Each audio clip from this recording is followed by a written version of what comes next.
Hi, everyone. Welcome to the Here's My Story channel. I'm Ava. The house where my family and I live is really big, but one night, I could hear my parents fight all the way from my room.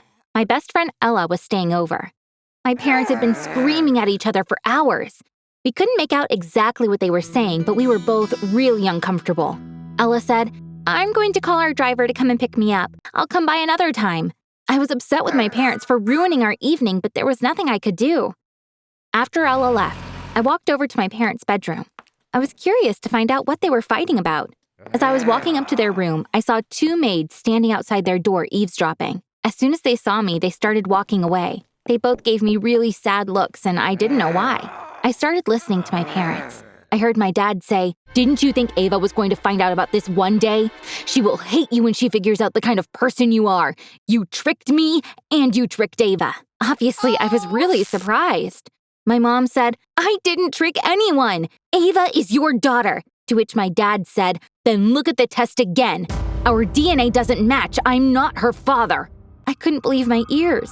Had my mom cheated on my dad? Is my real dad someone else? My mom would never do such a thing. There had to be another explanation for this. I couldn't just stand there quietly. I barged in.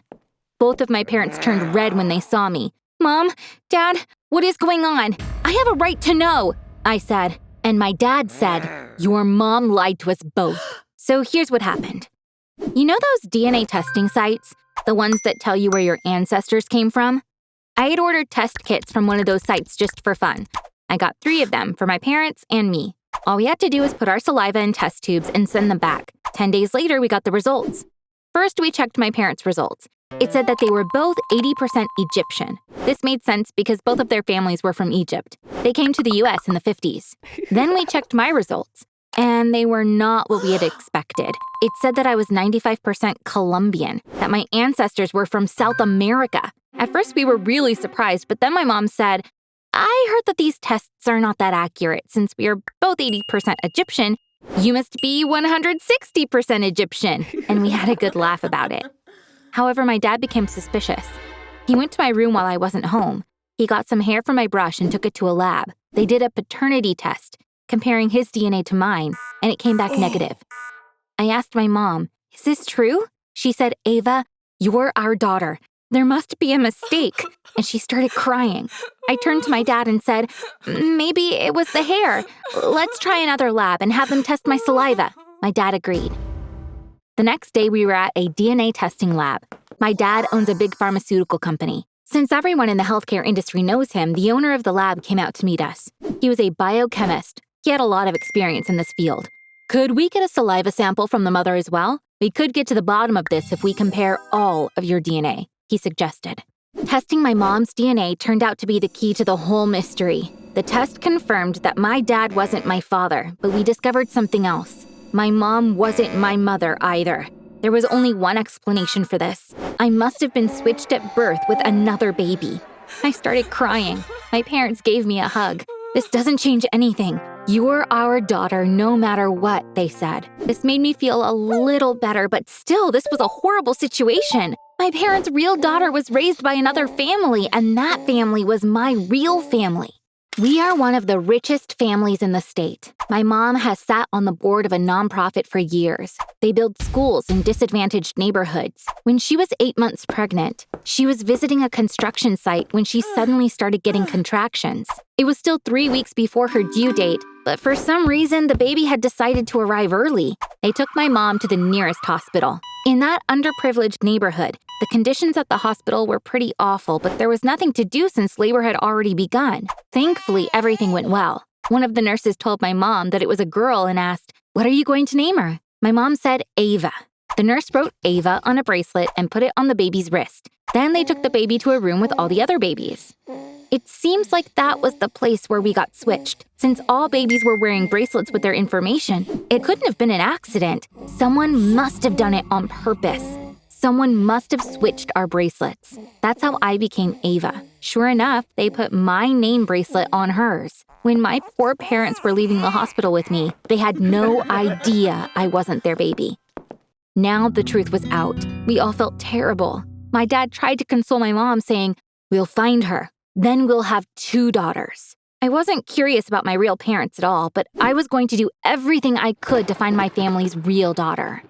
My mom and I decided to go to the hospital where she'd given birth. We were going to get a list of babies born on that day. My dad would hire a private detective and ask him to find each baby on the list. But we were in for a shock when we got there. The hospital had closed down 13 years ago. This was a long time ago. No one knew where the records were.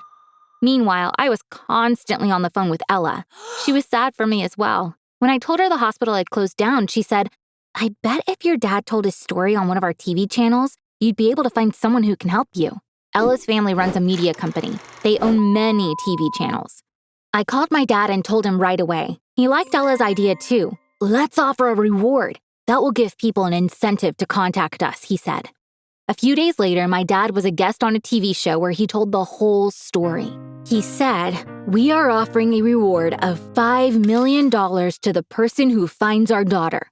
We have partnered with a lab that will do DNA testing. We are looking for a girl who was born in the first half of March of 2006. My dad's announcement went viral. Many news stories were published with the title, "Billionaire offers $5 million to find his daughter." Hundreds of people applied. Most were poor folk. They were bringing their daughters in for the test. Unfortunately, none of their DNA matched my parents. Months passed. People stopped coming to the lab. We were losing hope. Then, one day, an envelope addressed to my dad came in the mail. When he opened it, he saw a page from a diary along with a letter. The date on the diary entry was my birthday, March 13, 2006. My dad called me and my mom to his study. Then he started reading the diary entry. "God will punish me for doing this, but I have no other option. I can't take care of my baby. I don't even know who the father is. I have to bring her to a foster home. I'm sure she's not going to have a good life there. That's why I switched her with that rich lady's baby. My girl is going to have the best life. I will leave the rich lady's baby to the foster home. God will help her." When my dad finished reading, we were all crying. My real mother had switched me with another baby because she was poor. I had the perfect life, just like she wanted. And what about the other girl? My parents' real daughter? How hard has her life been? I had stolen her life, and I was feeling so guilty. My dad looked like he had read my mind. "Come here," he said. He gave me a big hug. He wiped away his tears and started reading the letter. "I am sending you a page from my sister's diary. She passed away last week. She'd been sick for a long time. Just before she died, she told us about what she did 15 years ago. She showed us this diary as proof. The girl who you think is your daughter is in fact my sister's daughter. She left your real daughter at a children's home. I don't want money from you. My sister made a huge mistake, but since she is with God now, God will take care of this." The letter included the name and address of the foster home. My parents went there right away. The director looked through the records. The baby was adopted shortly after she was left here, but according to the rules, I can't share the identity of the family. "I will call them. If they give me permission, I will connect you," he said. My parents were so excited when they came home. That evening, they got the phone call they were waiting for. The director of the home said, "The family has agreed to meet with you.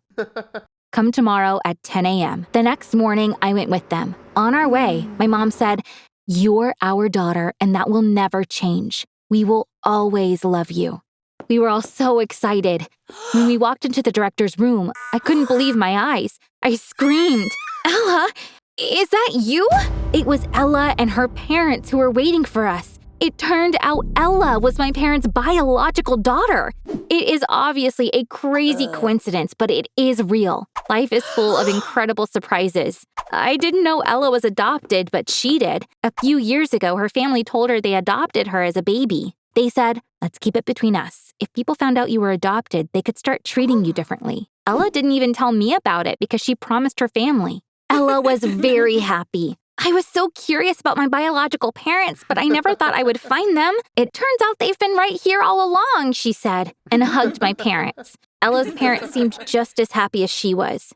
A few days later, I visited my biological mother's grave. There was a photo of her on the tombstone. This was the first time I was seeing her. I stared at the photo for a long time. I couldn't hold back my tears. "I know you did this for my sake. How I wish I had known you. Rest in peace, Mother," I said. Thank you for listening to my story. Please subscribe to this channel to get notified when new videos are uploaded. Bye!